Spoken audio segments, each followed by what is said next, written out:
Heavyweight or lightweight? Which one actually builds more muscle? Everyone has a strong opinion about this. Some say heavy is the only way to build real size. Others swear lightweights build a leaner physique.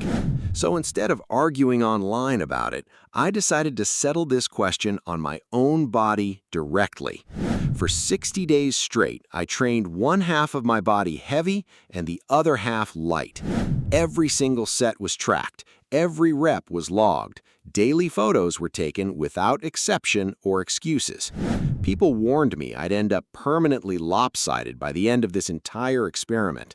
Too late to turn back now because day one had already officially begun without hesitation. I decided which side got which treatment using the most scientific method available, a coin flip. Heads meant right side heavy, tails meant left side heavy. The coin landed on tails. Conveniently, my weaker, non-dominant side was about to receive all the heavy training instead. Maybe the universe was quietly trying to balance out my natural physical asymmetry for me. Even on my very first heavy set, staying balanced felt far harder than I expected. 90 pounds for 5 reps already felt strange, unfamiliar, and surprisingly difficult to control properly. Then I switched to the light side, and the first 10 reps felt deceptively easy. By rep 12 or 13, a burning sensation appeared completely out of nowhere unexpectedly. The pump that followed felt noticeably bigger than anything my heavy side had produced. Here's why I was willing to risk looking lopsided just to test this properly. Like most people, I grew up believing you had to lift heavy to get big. Even when my joints occasionally complained, I avoided light weights out of pure stubbornness. Deep down, I assumed lighter weights simply couldn't build the same amount of muscle. But what if a 20-pound dumbbell curl produced the same growth as 60 pounds? Recent research suggests this might genuinely be possible under the right specific conditions. But most studies barely test very low rep ranges or experienced lifters specifically. Most research is done on complete beginners, which limits how applicable the findings are.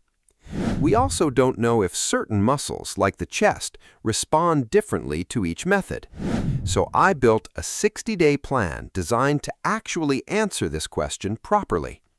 Every major muscle would be trained unilaterally, meaning only one arm or leg at a time. Both sides would receive the exact same total number of working sets weekly. The heavy side had to reach failure within 3 to 6 reps every single set. The light side had to reach failure within 15 to 30 reps every single set. I also ate in a small calorie surplus to ensure any real growth could occur. Before starting, I needed an accurate baseline using the most precise scanning method available. That meant an hour-long full-body MRI scan most studies never bother using. MRI is expensive, which is exactly why most research instead relies on basic ultrasound. Luckily, the coin flip left me with just enough spare change to afford it. The scan revealed plenty of surprises, including how small certain body parts actually were. I also used DEXA, ultrasound, and circumference measurements to build a complete physical picture. Unsurprisingly, as a frequent right-hand user, my right side already measured slightly bigger. After 60 days, I planned to rescan everything to measure real growth differences accurately. Strength mattered just as much as size, so I tracked every single workout closely. At the 60-day mark, I planned to switch sides entirely to test adaptation. Since I already had years of training experience, I wanted a true beginner comparison too. So I found someone on the street willing to become my experimental training partner. His name was Dennis, and he became the perfect beginner test subject for this. His scan showed 18.4% body fat and modest starting lean mass. We split his sides the same way mine were split, light versus heavy training. Leg day hit Dennis immediately and visibly harder than either of us expected, honestly. Lifting just his own body weight looked, by his expression, like lifting 300 pounds. The machines were completely foreign to him, and positioning himself correctly proved genuinely difficult. Still, beginners typically gain 8 to 10 pounds of muscle within their first year. I felt confident Dennis would make real progress once his technique improved properly. It didn't take long before Dennis discovered the unique misery of high-rep training. The burn on his light side built gradually, comfortable early, brutal by rep 16. His heavy side felt difficult immediately, but never produced that same burning sensation. That burn comes from metabolic stress, a buildup of byproducts inside a working muscle. You've likely felt this climbing stairs quickly or carrying heavy groceries up a flight. Some researchers believe this buildup may directly contribute to muscle growth over time. It comes at the cost of real discomfort and often increased soreness afterward, though. The practical differences between both methods became obvious within just the first week. The heavy side finished sets in half the time, with far fewer total reps. The light side accumulated a genuinely staggering amount of total training volume instead. My light side moved over 100,000 pounds total in just 1 week. That number was nearly double what my heavy side managed during that same week. If total volume alone determined growth, the light side should clearly dominate this experiment. But strength gains told a completely different story than total volume numbers suggested. Going from 100 to 105 pounds is only a 5% increase. Going from 50 to 55 pounds is actually a 10% increase instead. This makes weight progression dramatically harder to achieve on lighter training loads consistently.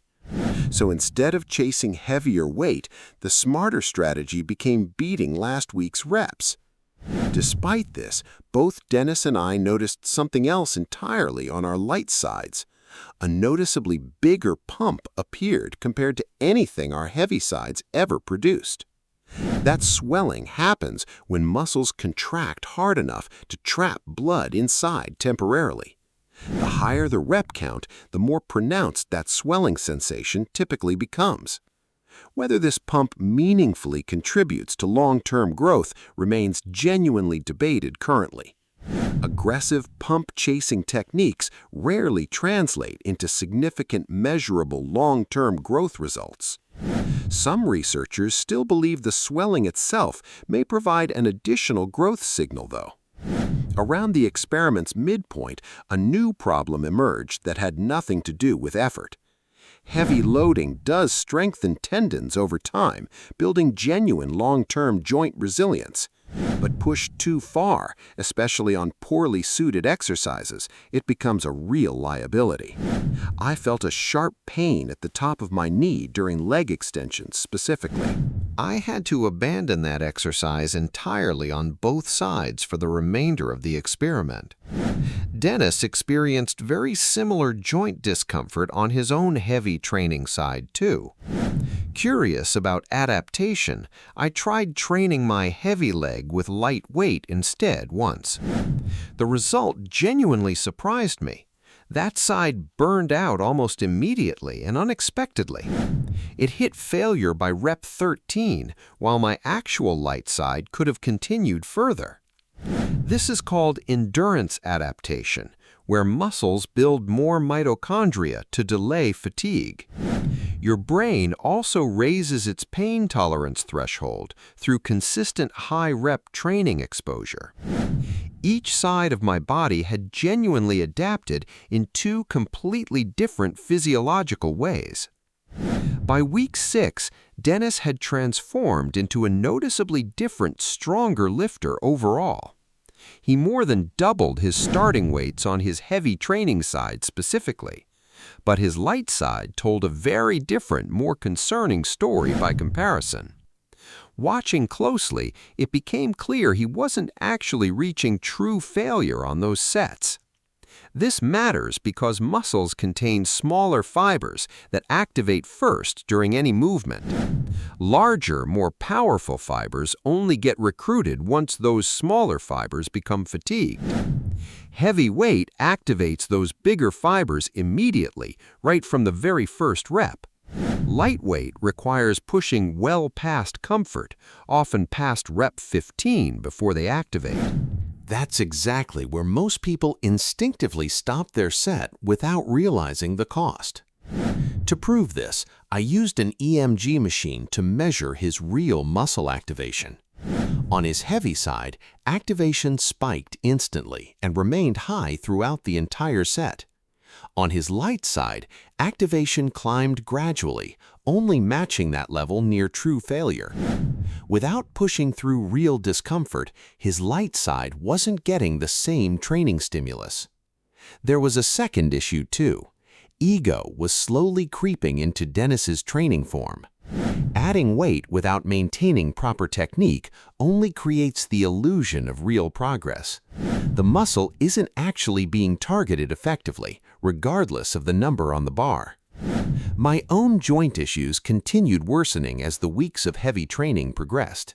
Eventually, I had to abandon my favorite tricep exercise entirely on my heavy side. It became increasingly clear that light weights offered real, previously underestimated practical advantages.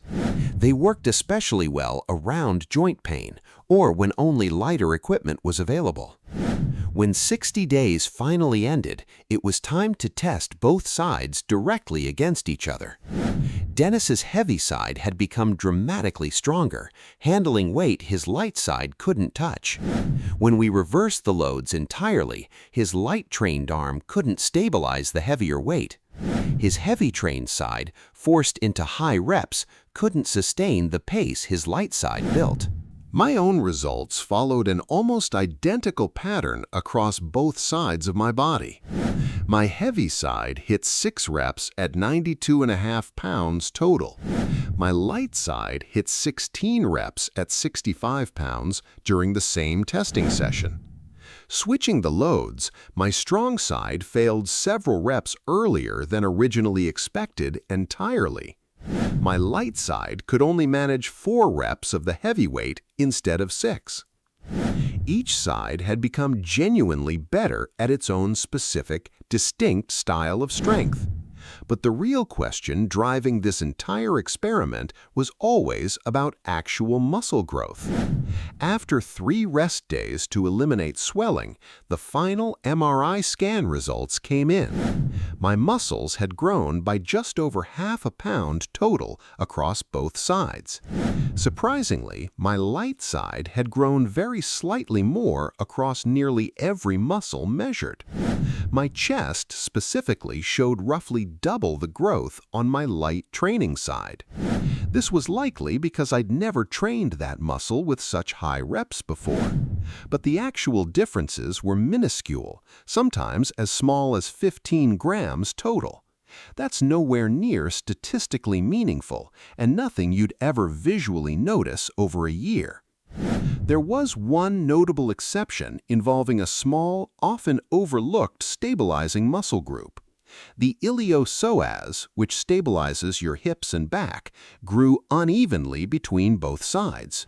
It grew on my heavy side, but actually shrank slightly on my light side. This imbalance came back to bite me badly after the experiment officially ended. Returning to normal heavy deadlifting led directly to a back injury I'd never had before. Dennis's results mirrored mine almost exactly across nearly every single measured muscle group. Every muscle trended very slightly toward more growth on his light side specifically too. He gained 3 pounds total, almost entirely muscle, with his body fat actually dropping. This happened without any additional cardio added to his existing training routine whatsoever. So which method actually wins this debate after 60 days of dedicated testing? Practically speaking, neither method completely dominates the other in any meaningful, measurable way. Each side adapted differently. One built raw strength, The other built genuine endurance. Heavy training felt mentally easier to push through, but created more joint stress. Light training demanded constant mental effort against discomfort, but proved easier on joints. If I had to settle somewhere permanently, it's the middle ground, neither side tested. Somewhere around 6 to 15 reps seems like the genuine, practical sweet spot. Light enough to spare your joints, heavy enough to avoid constant mental battles entirely. That's likely where most consistent training should live for the majority of people. Occasional heavy sets and occasional high rep sets can still offer additional unique benefits. But if there's one real lesson from 60 days of intentionally lopsided training, it's this. The specific weight on the bar matters far less than most people genuinely assume. Effort and technical quality during every single rep matter dramatically more than the number. Get those two things right, and the exact weight becomes far less important overall.